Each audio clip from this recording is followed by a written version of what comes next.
அனைவருக்கும் இனிய ஆங்கில புத்தாண்டு நல்வாழ்த்துக்கள். பிறக்கும் இந்த புதிய ஆண்டில் உங்கள் வாழ்வில் மிகுந்த சந்தோஷமும் வளமும் பெற்று புதிய இலக்குகள், புதிய வாய்ப்புகள், புதிய வெற்றிகளுடன் இந்த 2024ஆம் ஆண்டு அமைய எல்லாம் வல்ல இறைவனை வேண்டி விரும்பி கேட்டுக்கொள்கிறேன். நிகழும் ஸ்ரீ மங்களகரமான சோபகிருது ஆண்டு ஜனவரி மாதம் 1ஆம் தேதி மார்கழி 16 அன்று பஞ்சமி திதியில் மகம் நட்சத்திரத்தில் கௌளவம் கரணத்தினில் சித்தயோகம் கூடிய நன்னாளில் இந்த ஆங்கில புத்தாண்டு பிறக்கின்றது. புத்தாண்டின் கிரக நிலைகளை ஆராய்ந்து பார்க்கும்போது குரு பகவான் மேசராசியில் வக்ர நிவர்த்தி அடைகிறார். ராகு பகவான் மீனராசியிலும், சனி பகவான் கும்பராசியிலும், புதன் செவ்வாய் சூரியன் தனுசு ராசியிலும், சுக்கிரன் விருச்சிக ராசியிலும், சந்திரன் சிம்ம ராசியிலும், கேது பகவான் கன்னி ராசியிலும் சஞ்சாரம் செய்கின்றனர். மே 1ஆம் தேதி குரு பகவான் மேச ராசியில் இருந்து ரிஷபராசிக்கு பெயர்ச்சியாகின்றார். அக்டோபர் 9, 2024 குரு பகவான் ரிஷபராசியில் வக்ரகதி அடைகின்றார். இதனால் அனைத்து ராசிக்காரர்களுக்கும் யோகம் அடைவார்கள். ஜூலை 29ஆம் தேதி முதல் நவம்பர் 15ஆம் தேதி வரை சனி பகவான் வக்ரகதி அடைந்து பின் நேர்கதி அடைகிறார். அன்பு மனதுடன் செயல்படும் கடகராசி அன்பர்களே, உங்கள் கிரக நிலைகளின் படி குடும்பஸ்தானத்தில் சந்திரன், சகோதரஸ்தானத்தில் கேது, புத்திரஸ்தானத்தில் சுக்கிரன் மற்றும் புதன், சத்ருஸ்தானத்தில் சூரியன் செவ்வாய், அஷ்டமஸ்தானத்தில் சனி, பாக்கியஸ்தானத்தில் ராகு, தொழில் ஸ்தானத்தில் குருவும் உள்ளனர். குரு பகவான் 5ஆம் பார்வையாக சிம்ம ராசியையும், 7ஆம் பார்வையாக துலாம் ராசியையும், 9ஆம் பார்வையாக தனுசு ராசியையும் பார்வையிடுகிறார். சனி பகவான் 3ஆம் பார்வையாக மேச ராசியையும், 7ஆம் பார்வையாக சிம்ம ராசியையும், 10ஆம் பார்வையாக விருச்சிக ராசியையும் பார்வையிடுகிறார். பிறக்கின்ற ஆங்கில வருட புத்தாண்டில் இருக்கக்கூடிய கிரக நிலைகளின் அமைப்புக்கு ஏற்ப வாழ்க்கையில் இனி வரப்போகின்ற நாட்களில் ஏற்படும் சுபம் மற்றும் அசுப பலன்கள் என்ன என்பதை நாம் அறிந்து கொள்வோம். உடல் தோற்றத்தில் சில மாற்றங்கள் ஏற்படும். இனம் புரியாத சில சிந்தனைகளால் தூக்கமின்மை ஏற்படும். குடும்பத்தினருடன் புதுவிதமான இடங்களுக்கு சென்று வருவீர்கள். உடன் பிறந்தவர்கள் இடத்தில் அனுசரித்து செல்லவும். தடையான சில விஷயங்களால் ஆதாயம் ஏற்படும். விதண்டாவாத பேச்சுக்களை குறைத்து கொள்ளவும். எதிர்பாராத சில உதவிகள் மூலம் மாற்றம் உண்டாகும். பயணம் சார்ந்த விஷயங்களில் அனுபவம் ஏற்படும். கடன் சார்ந்த பிரச்சனைகள் குறையும். சகோதரர்கள் வழியில் விவேகத்துடன் செயல்படவும்.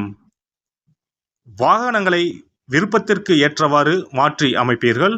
திறமைக்கேற்ற மதிப்பு மேம்படும். எதிலும் உணர்ச்சி வசப்படாமல் பொறுமையுடன் செயல்படவும். தம்பதியர்களுக்கிடையே ஒற்றுமை அதிகரிக்கும். பொழுதுபோக்கு விஷயங்களால் ஆதாயம் அடைவீர்கள். வெளி வட்டாரத்தில் உங்களின் செல்வாக்கு உயரும். உடல் ஆரோக்கியத்தில் இருந்து வந்த சிக்கல்கள் குறையும். மனதளவில் தன்னம்பிக்கை உண்டாகும். நீண்ட நேரம் ஒரே நிலையில் இருப்பதை குறைத்து கொள்ளவும். குரலின் தன்மையில் சில மாற்றங்கள் ஏற்படலாம். முழங்கால் வலி, இடுப்பு வலி போன்றவை ஏற்படலாம். அதிகமாக காய்கறிகள், பழங்கள், தானியங்களை உணவில் சேர்த்து கொள்ளவும். மாவு வகையான உணவுகள் மற்றும் குளிர்ச்சியான உணவுகளை குறைத்து கொள்ளவும். பெண்கள் ஆசைகளால் புதிய அனுபவமும் சில முடிவுகளையும் எடுப்பதற்கான சூழலும் உண்டாகும். தந்தை வழியில் சில மாற்றமான சூழ்நிலைகள் அமையும். கடன் நிமித்தமான செயல்களில் சிந்தித்து செயல்படவும். வாழ்க்கை துணைவர் வழியில் ஏற்ற இறக்கமான சூழல் உண்டாகும்.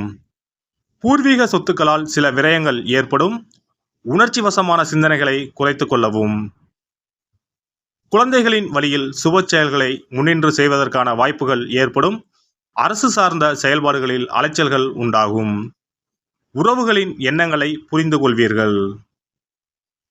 மாணவர்கள் கல்வியில் இருந்து வந்த சிக்கல்கள் குறையும். மேல்நிலை கல்வியில் முயற்சிக்கு ஏற்ப நல்ல மதிப்பெண்கள் கிடைக்கும். உயர்கல்வி தொடர்பான விஷயங்களில் நன்கு சிந்தித்து முடிவெடுப்பது நல்லது. மறைமுகமான திறமைகளை வெளிப்படுத்துவதற்கான வாய்ப்புகள் அமையும். நண்பர்களை பற்றிய புரிதல் மேம்படும். விளையாட்டு விஷயங்களில் ஆர்வம் அதிகரிக்கும்.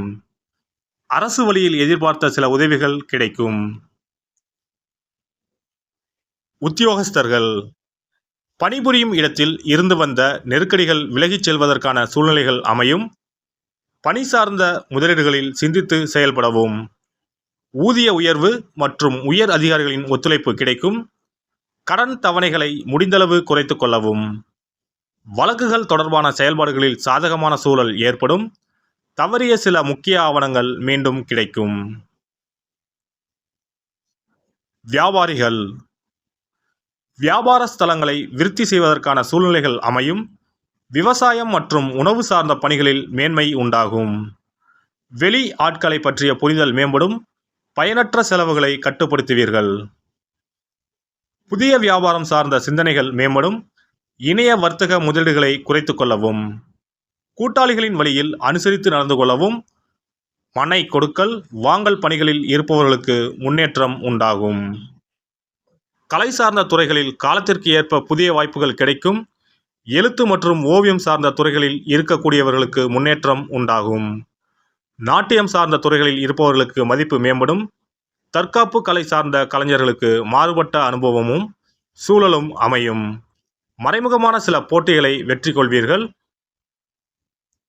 மனதளவில் இருந்து வந்த பேராசை படிப்படியாக குறையும். கட்சியில் எதிர்பார்த்த சில பொறுப்புகள் காலதாமதமாக கிடைக்கும்.